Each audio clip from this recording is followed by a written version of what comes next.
What's up? This is your Captain Icetitan 123 here with another Icetitan Reads Bleach fan fiction part 20.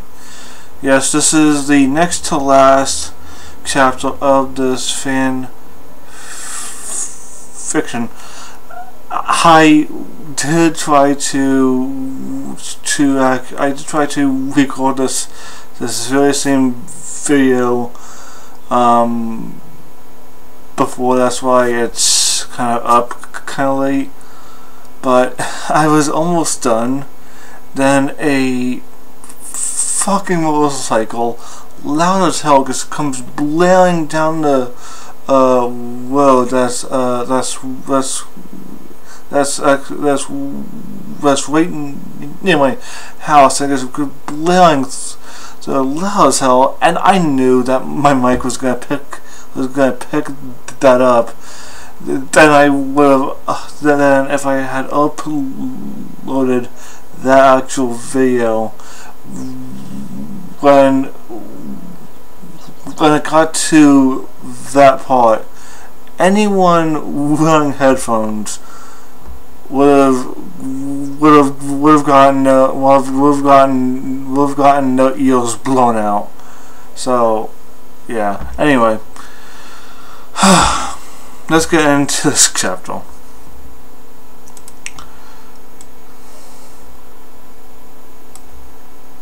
Alright.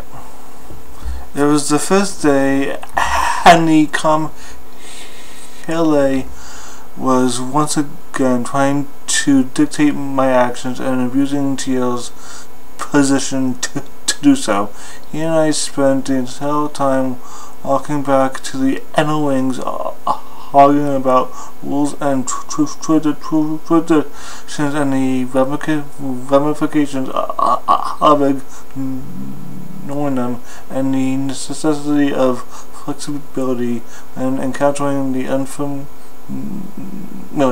Wengi walked along beside us, brooding the entire way.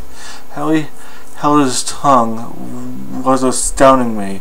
Teal was being infuriating, even for Teal. Wengi had fought the Hollow side by side with me. He knew beyond a doubt what we were facing. One more place might have subdued Teal's arguments, at least. By the time we reached my quarters, he still refused to yield. Why will you not accept? I'm trying to protect Spiel as well as myself. ID. And if I leave, the only solution would be to allow the Hollow its goal and kill it with whatever was left of me in the process. It must be done here. This way, if you want me to remain me, then they're not aware of what Hollows and specifically what this one can and wants to do. It's their own fault for not taking diplomatic measures before now. The whole argument is based solely on fear of the unknown, and no stubbornness is irrational. You can't keep sidestepping their authority, Siani, he bellowed way back. If they would just listen, I wouldn't have to. You put my entire family's position at risk. No, they have chosen to sink to threats like a child in a tantrum. You know I'm not lying. You know what needs to be done. That we're even having this argument should be telling enough.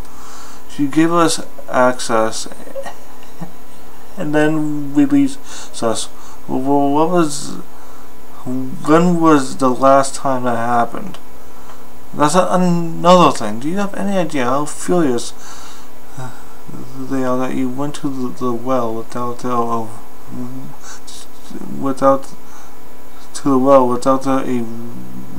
witness, much less permission? They're accusing me just as surely for letting you.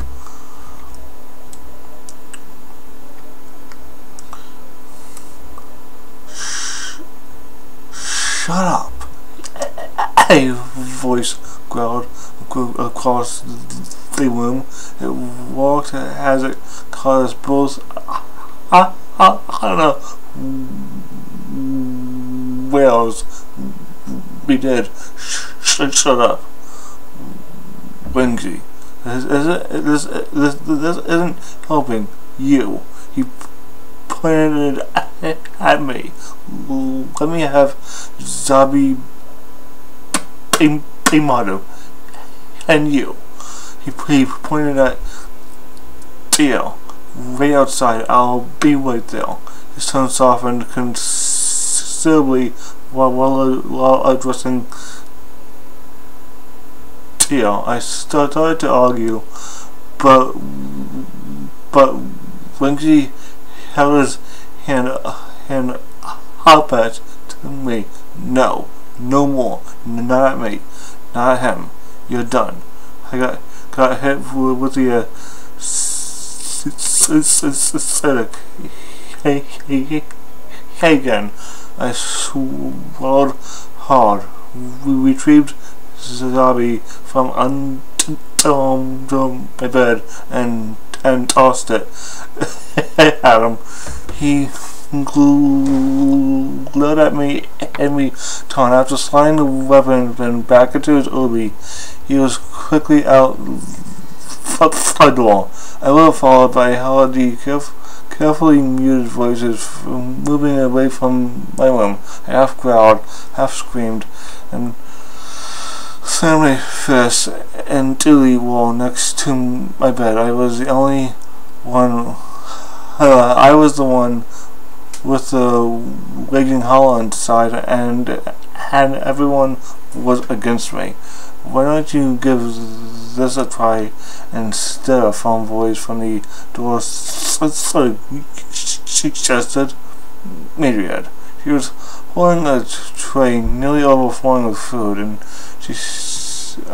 a sealed picture hooked on a finger. I think there's enough of Shirakame undoubtedly pale calmly. I nodded. I was hungry. I realized I'd not eaten since Wingsy arrived. She put the tray and the crock on the table.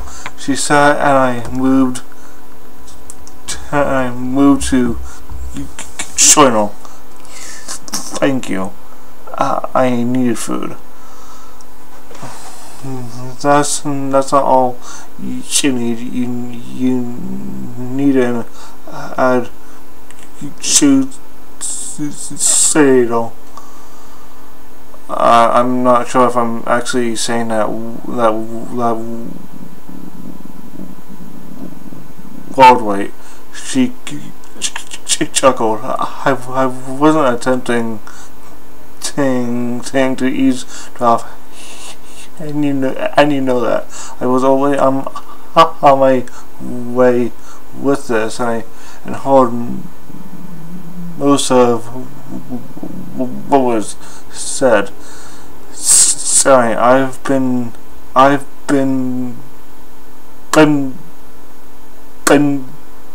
patient.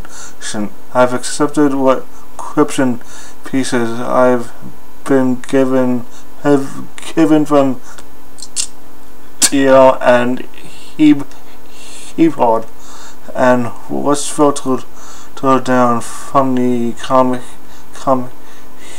Haley. We've not spoken, you and I, not once since your arrival at the mound. What the bloody hell is going on.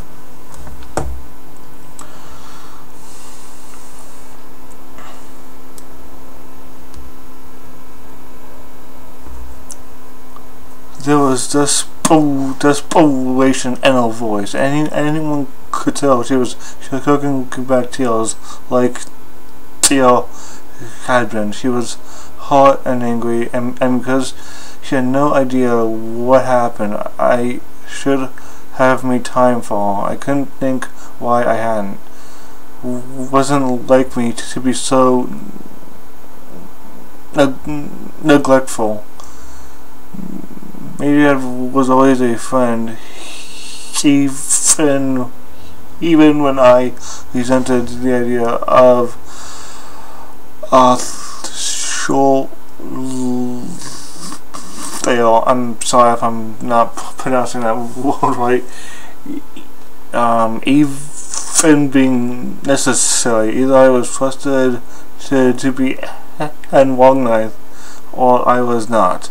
She was trained as I, but not quite as harsh, and not under Tia's direct tutelage. Raised and trained for a position she may never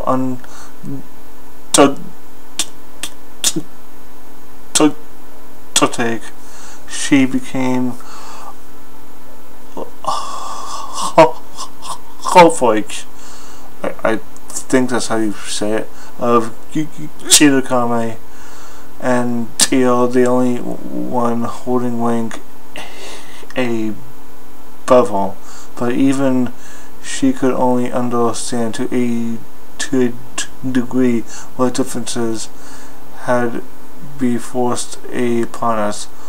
Like with Tia, she had grown to be only us.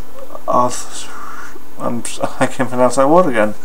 I was just going through the motions with everyone and everything before my journey to the Icetitan. I hadn't really noticed. I nibbled at a few things, then decided it was best to begin where I had with Tia a few weeks ago. So I started my tale, and the moment I stepped out of the Skycamon, all I held back was just how much of myself I'd handed over to Mary in agreement for his assistance and finding answers to the questions I posed. No one was to know the full extent except he and I. We ate as I spoke. She never divided her attention or interrupted me. I wasn't sure if that was a good thing or not. I didn't attempt to mask or hide any of my emotions, so there were a few times I had to stop to dry my eyes and refocus. By the time I was done, she was still saying in silence, staring at me.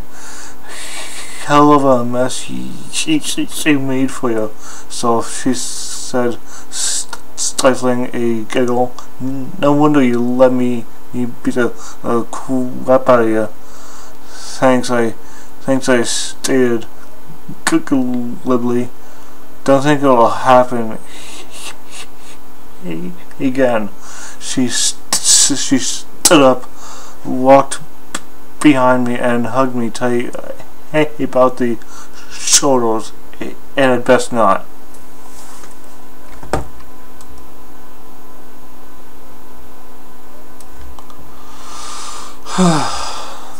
I closed my eyes and clutched onto her arms just as tight. Here I was, a living cliche. I'd almost lost everything and not brought it all back. The tears we'd both been suppressing began falling. Right then, Tia stepped in, seeing he'd interrupted the moment he turned to retreat. No, don't leave because of me, Major stated. We're done. For now. She looked me in the eyes before heading out the door. That took long enough. Noted. I found a chunk of uneaten bread and tossed it at his head. He caught it, looked at it, took a bite, and tossed it back at me. Shut up. I retorted. Where's Wingsy? His tree-branch arms folded across his chest and glared at me. Which is it you want? Me to shut up or to answer to your question? I held the bread. I held the bread back at his head. He caught it once more and finished eating it. This time, he's in the training hall. Tio, we replied over the mouthful of bread. He has a lot on his mind. Next time came for Wengie at the well, didn't he? I felt such vague, such a sense of betrayal, and he was covered in bruises when I surfaced. Teal only nodded. He hasn't spoken of it, but with you, so it's not my place. I do so. He will if he so chooses. Sat across from me and picked at what maybe and I hadn't consumed, which wasn't much. What he didn't say spoke volumes. Wingsy had discussed it with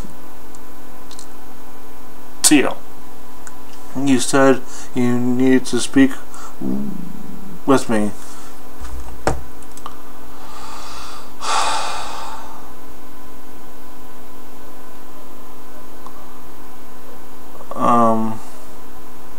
Yeah, so I kind of lost my place. I took a long, deep breath. I had to express what needed to be said without seeing his down mood return. I decided to ask and said that, are you still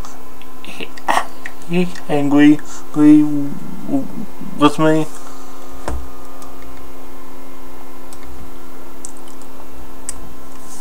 He looked up at me with curious eyes and held mine for quite some time. His head rose very slowly before he spoke.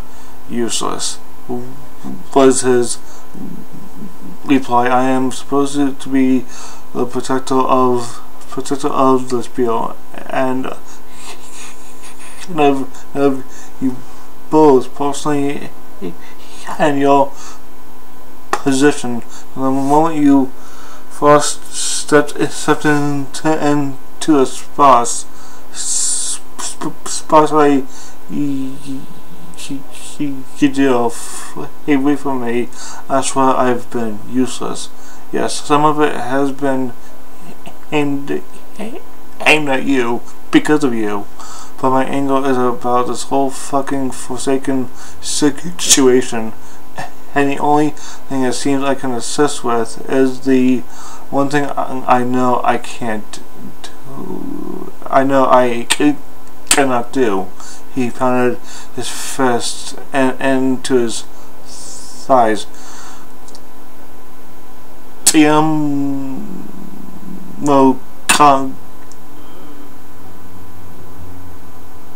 I'm loyal. Stop it. But to please, I begged. That's why I needed to discuss with you. I know what needs to happen to permanently remove and destroy this thing. But neither you nor Wenji is going to like it. Him especially. I moved and knelt in front of him, placing my hands gently upon his. This always made me feel so damn tiny. He let me stay there for a few seconds. Then his hands moved to my lips, and he lifted me up, and he hugged me tight. He set me on his lap, and when he felt able to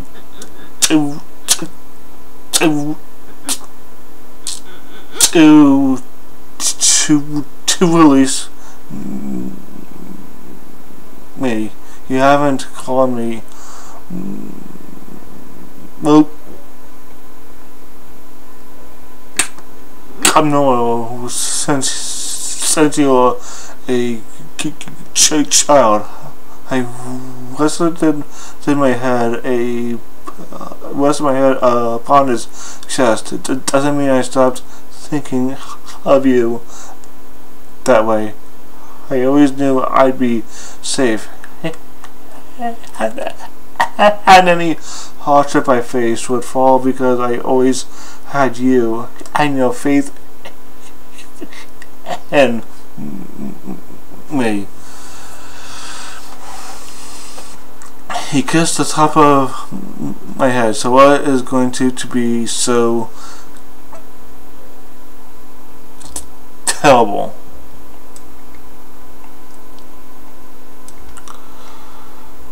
So I told him. His spine went rigid, and I knew his jaw set. His heartbeat sped up, his hands tightened into fist, and released twice.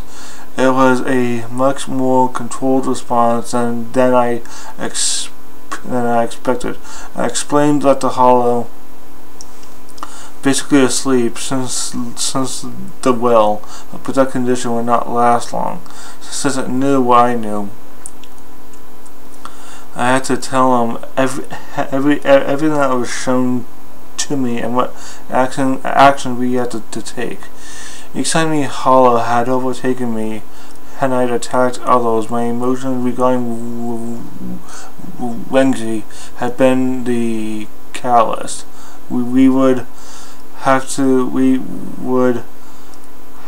to seem as though we were still a couple, Wenji and I, in private, but in public, working on a solution to return us to the Icetitan. Once convinced, Tia would have to intercede, basically replaying everything we just experienced with the conflict over and about me, to have the hollow believe I was too weak to handle the challenge of dealing with either of them.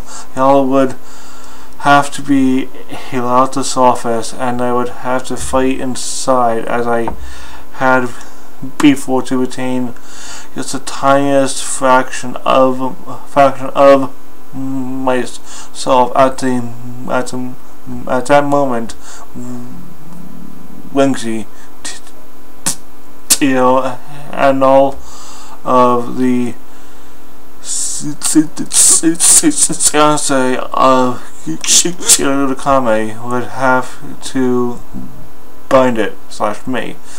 At the same time, keep it from its goal. Wenji would have to be sent through the gateway back to the Icetitan, as it was taken to the well, for only there could it be cleansed, excised from me fully, and made me whole again if I survived the process and my body wasn't just left an empty shell as it had been at the showtime. And I'm gonna kind of pause right there.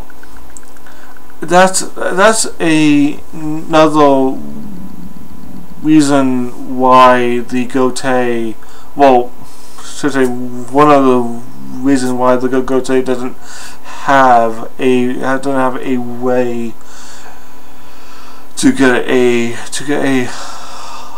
hollow separated from a Shinigami, because basically until Aizen, you know, he made the visors what they were. That type of thing just didn't happen. It just didn't happen at all. You know, it was a new thing that the Gotei had to deal with. So, you know, plus also, if they did develop a way to extract a hollow from a soul reaper, more than likely they were gonna die. And the process. So, but anyway, back to the chapter. You wouldn't have to worry about releasing Laoxgun Starnock Pommy at all, I said calmly. His hands came to my waist and lifted me from his lap so he could stand. No, because it would be like you were dead already. I sighed. So fatalistic. It was almost endearing. I kept it at bay for months. You're wondering why I chose that word. Again, I ask you to keep and build that faith in me. This hardship too will fall. You taught me, showed me my strength. Remember? I fought it to a standstill with Wingji at my side. How can we possibly fail if I have both of you?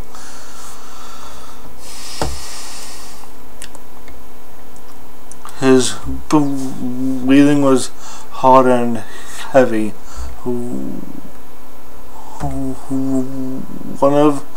One of his palms slapped the doorframe, and he leaned upon it until the other came to rest. Palos, not your strength, I doubt, he whispered. He turned around and fell to his knees before me, his arms desperately wrapping around me, nearly crushing me. My hand instinctively moved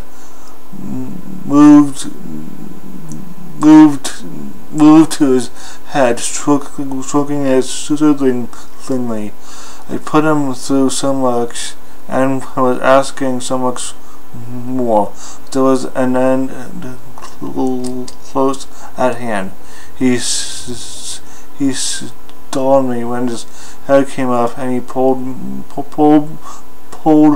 me down once more, like at the laid his mouth found mine, and his kiss was as a starving man seeing himself before fasting once more, which was what has realizes what was happening. His kisses didn't weaken, but they became no more than that. When he finally did stop, he stood once more. We were both panting and gasping.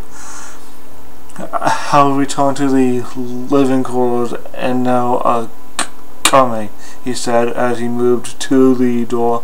I want not, however, for relinquish my duties with Chiad again. So the conflict you're counting on may happen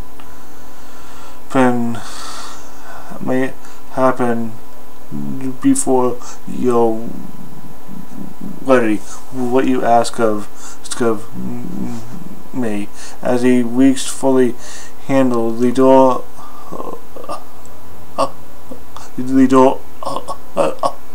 opened. Wengzi.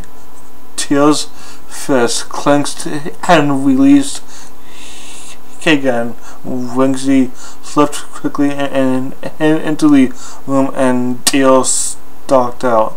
I shuddered when I heard him growl a few feet away. What was Wengzi started to ask? Okay, and basically, this next section, just basically, this fan fiction is definitely not for little kids. It is definitely for 18 and older. So just bear that in mind, especially with how,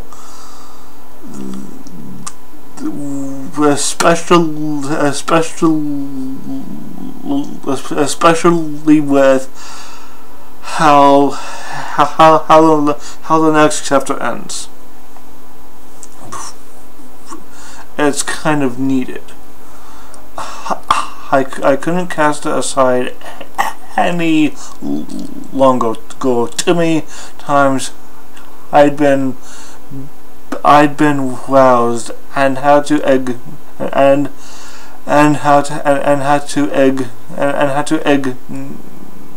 ignore.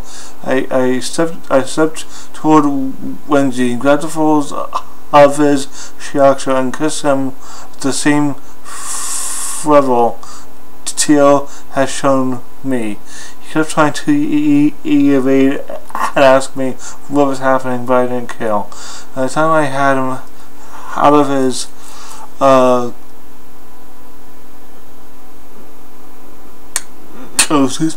soda and Shiban, and was biting at his neck, shoulders, and chest. He quit caring as well. One had overtaken us both, and that was not all that mattered. Stroking and quenching the flames that threatened to consume us heartily. And you honestly don't need me to actually tell you what happened. It's kind of obvious. I woke before he did, and because I didn't want to wake him, slowly and carefully splayed his lovely crimson hair out upon the pillow as I rocked him to sleep. After hours in the training hall and a few more with me, the sleep was peaceful and deep. Not that I didn't already have them committed to memory. I found myself filled with the urge to trace each and every one of his tattoos with a finger, so I could assure myself they'd not be forgotten. Would it be days or weeks? I closed my eyes and forced myself to cook back tears. No, these last moments could not be sorrowful. Suddenly I felt his arms snake around me and pull me next to him.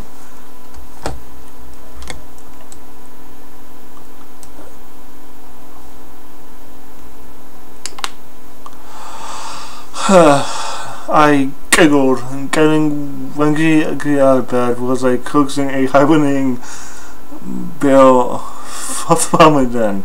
Nope, not happening, I said. I said softly, "You're awake, so that means it's time to get up." I turned over so I could look at him. He peeked at me with one really cracked open eye. You're evil and sadistic. He stood stuffing his head under a pillow. I giggled louder. He's a morning person. I laughed openly at that as I stood and yanked the covers from the bed. Thus far, you've only seen the unpleasant face of the spiel. Let me show you. It has far more than that.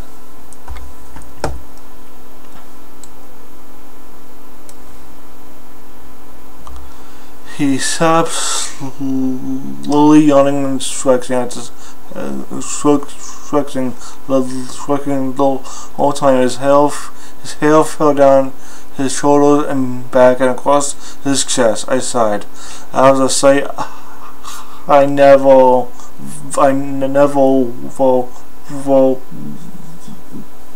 worried of. He stood and groggily sucked full of pieces of his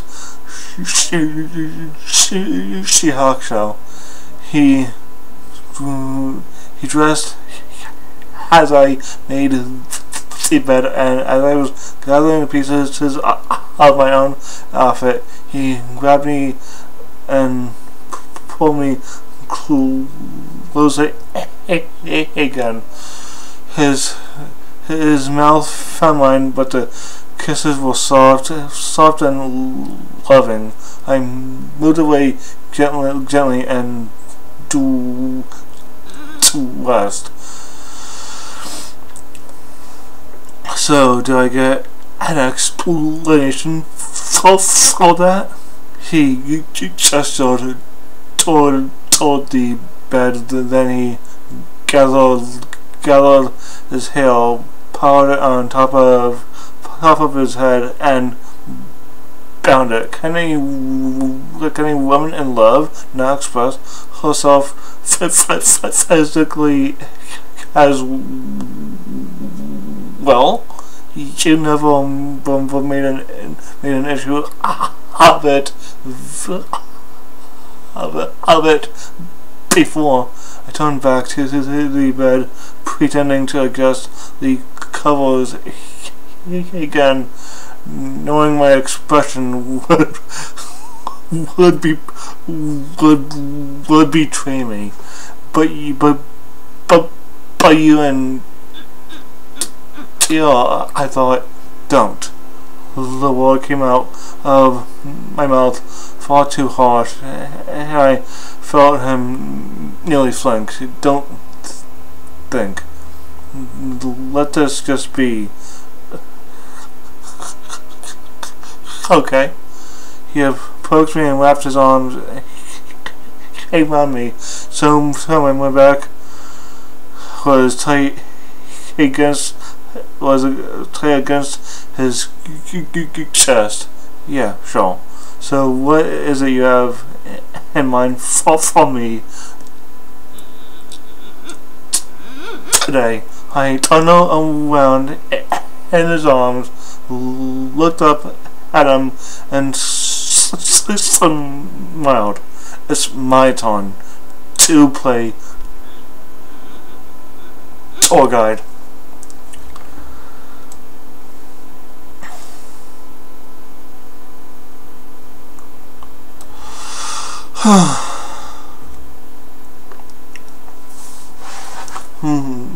Looks like he had done with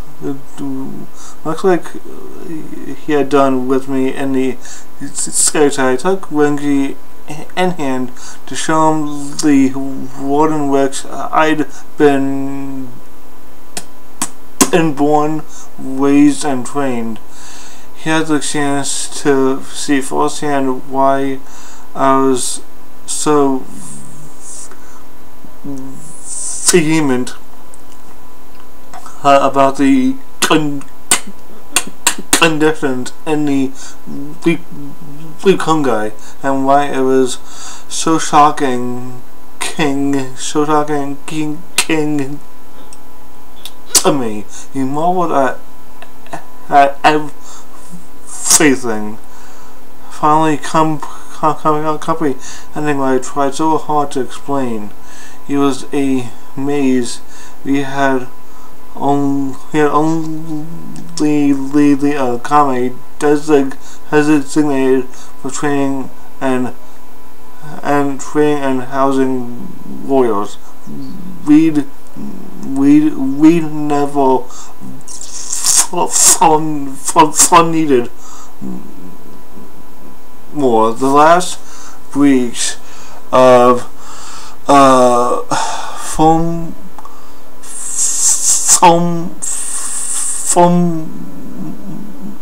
like had been so long ago, had become as a legend to all children at night. And I actually did look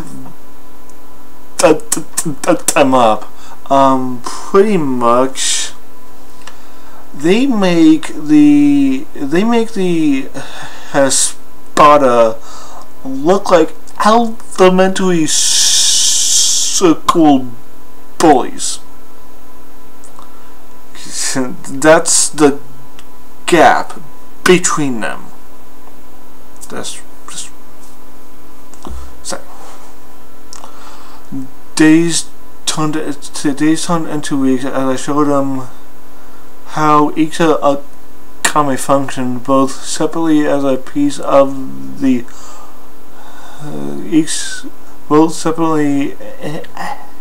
and as a piece of the whole of the spiel. Cool autumn days and a cold autumn nights, though each one set ablaze by our fierce and frequent love making.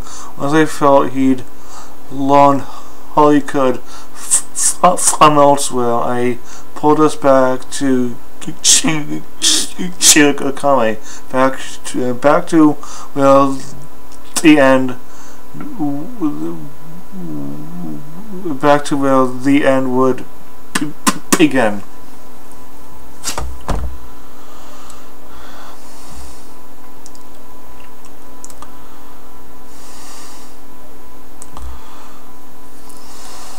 We spent days in the Kame rounds, Fox with me and the young children. It was heartbreakingly wonderful seeing how simply Renji interacted with them while saying all along children made him exceptionally uncomfortable. Then he moved 2 days in the training hall. I thought there might have been some friction with Adrian, Igni-chan, and Owen. But Renji as a vice captain, after all. But Renji was a vice captain after all. And that was equal position. Shinheel, it's fiance. They had spoke openly about the experiences and training. That's when the egg began to ruffle, as Renji was able to speak of Byakuya and a few of the other captains. All those present could speak to but one. They'll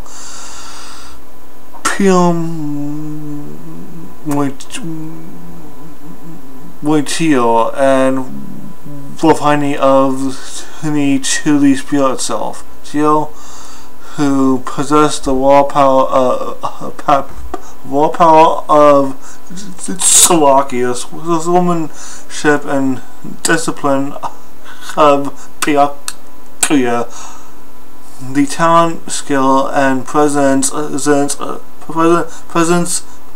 Shunsui, and the and the mental acumen of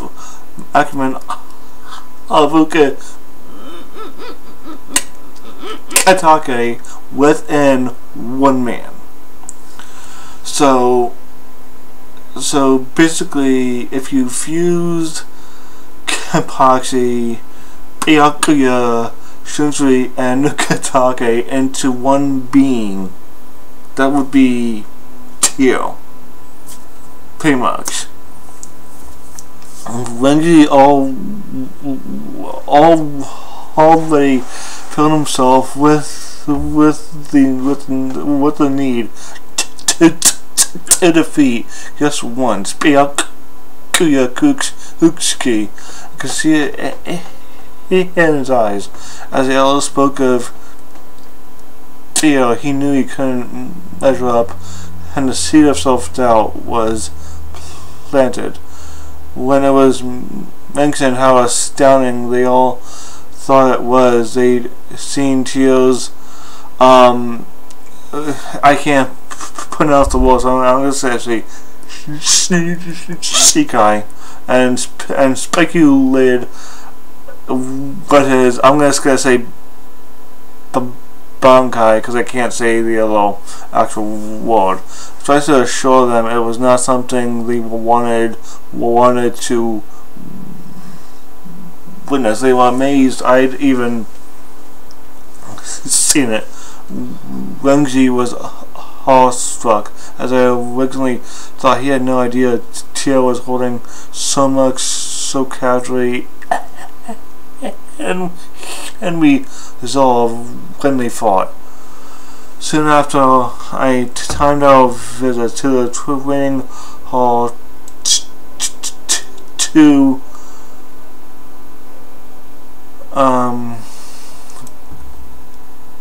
match Tio's time with the trades. First, it was just harsh glances between the two. I felt I was the most wicked woman to ever exist. I could explain to no one as to why. As I'd give Renji all my attention, physical and otherwise, but once Renji was occupied sparring with any of the other fiancé, I casually move over to Tio and his group, and far more than just openly flirting with them. I had to force myself to ignore the glares I received from all my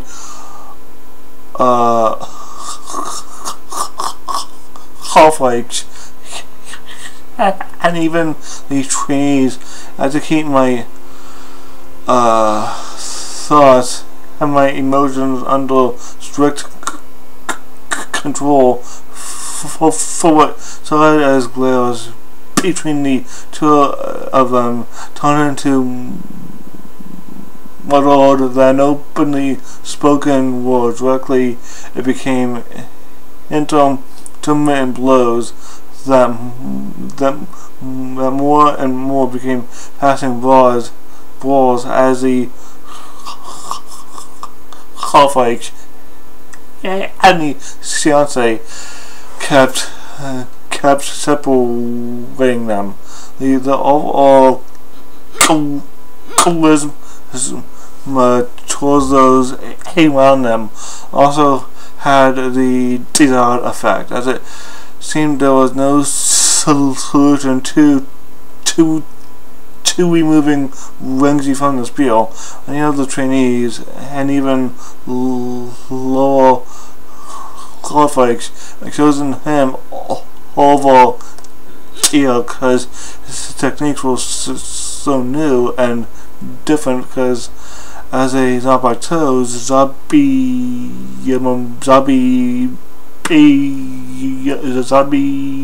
Maru created a whole new awareness for them regarding Spoiled Kumrak. A power struggle was inevitable.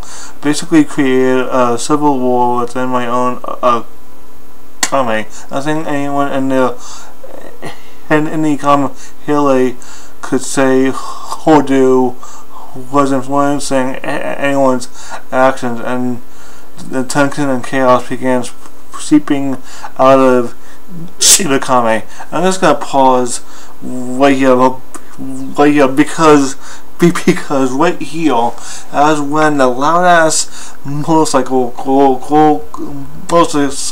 came barreling down the actual road. That's right by the house that I'm staying in, just interrupting, and just I had to stop the actual first recording right there.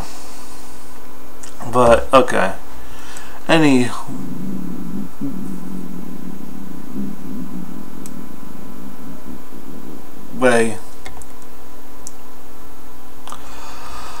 finally it happened. Whether entirely sourced by either or both of them, or goaded by others, cause was immaterial. Renji and Tio face off with their abilities active once more. Honestly, I was afraid to come between them again because of what I called the first time.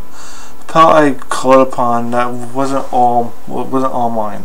The moment I thought passed, I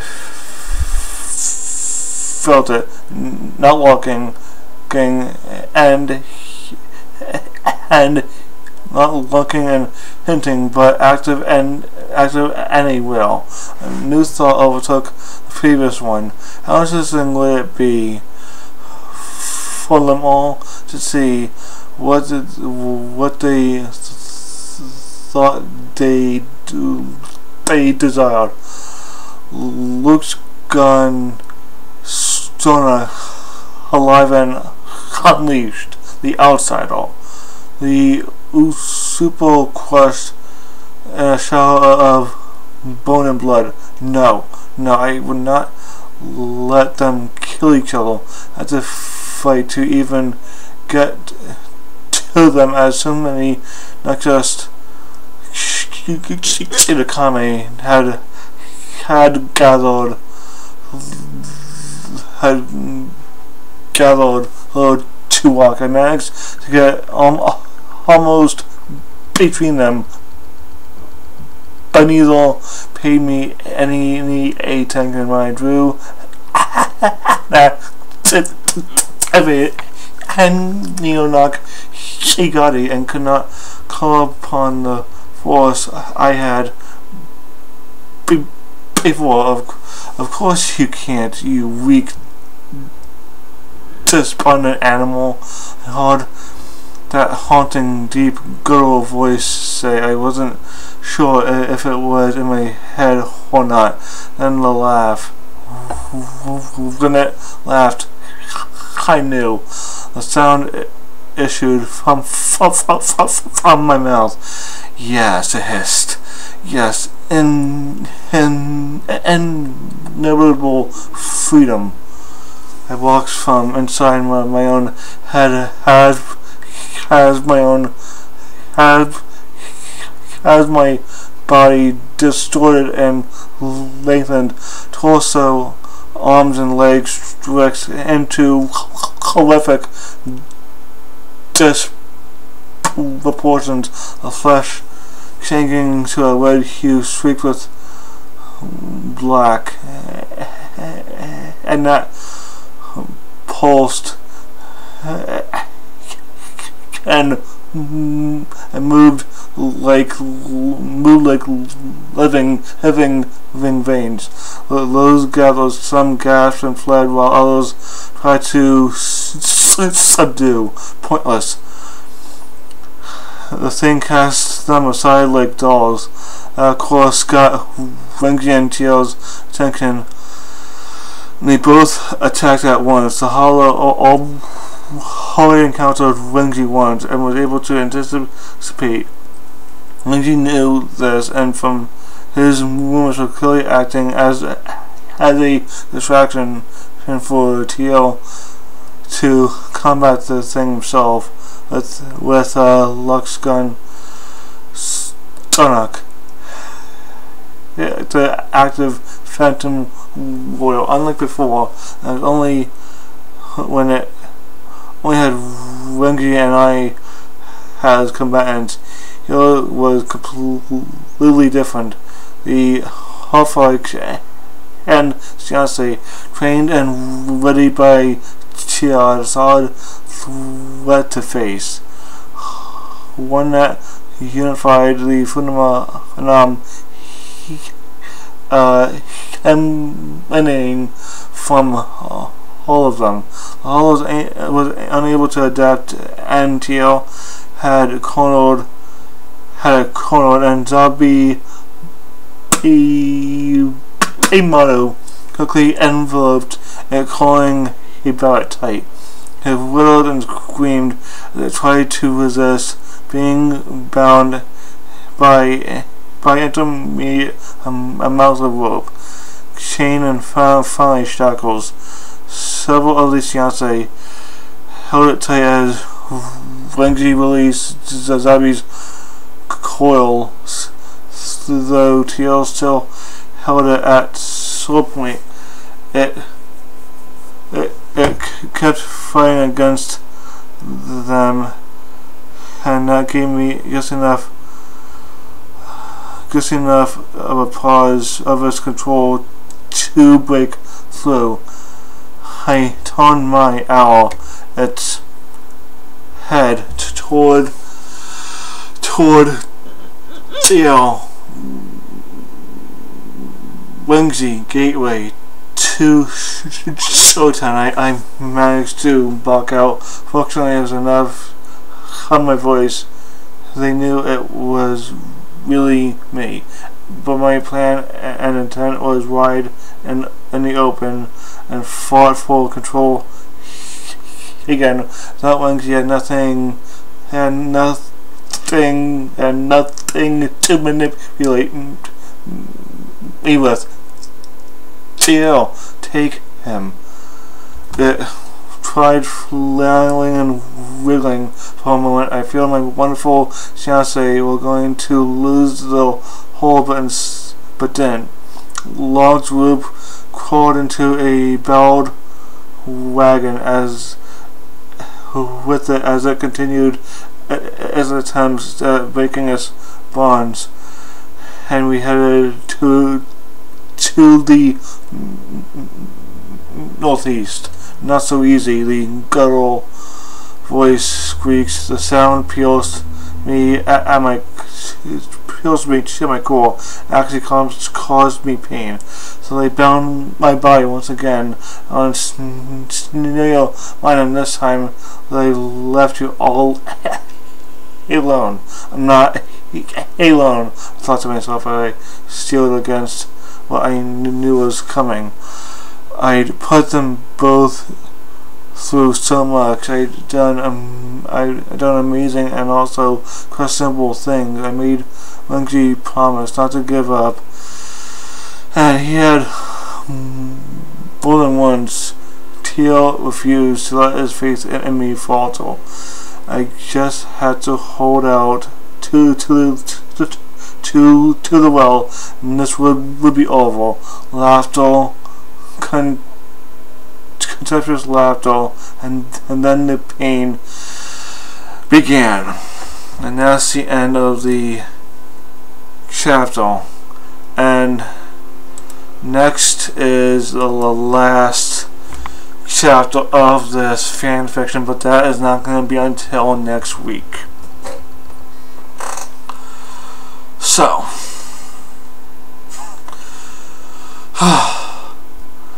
the shit is hitting the fan. The Hollow is making its final attempt to fully take over Siani, and basically what's going to happen next chapter is that she's going to be, the Hollow is going to be extracted from her. That's pretty much what's going to happen. But I will, of course, read what's actually going to happen when I'm next week. But that's essentially what's going to happen. I'm not going to say anything else. But it's honestly not going to tickle. It's going to hurt a lot. Because basically the Hollow and Hall are basically sharing this. The Phoenix have the same body, and she's really trying to hold on to herself, and while she's going full on Hollow. The Hollow has to make itself fully out there. It has to fully come out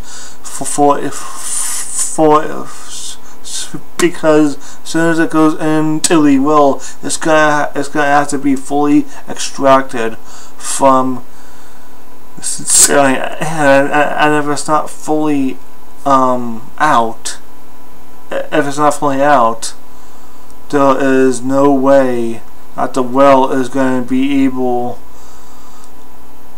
to pull the whole Hollow out without killing her.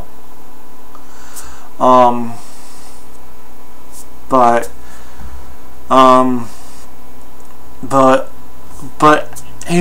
overall, this chapter's pacing was a fairly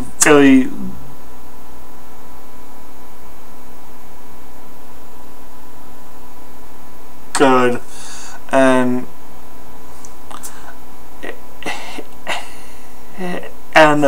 once again the actual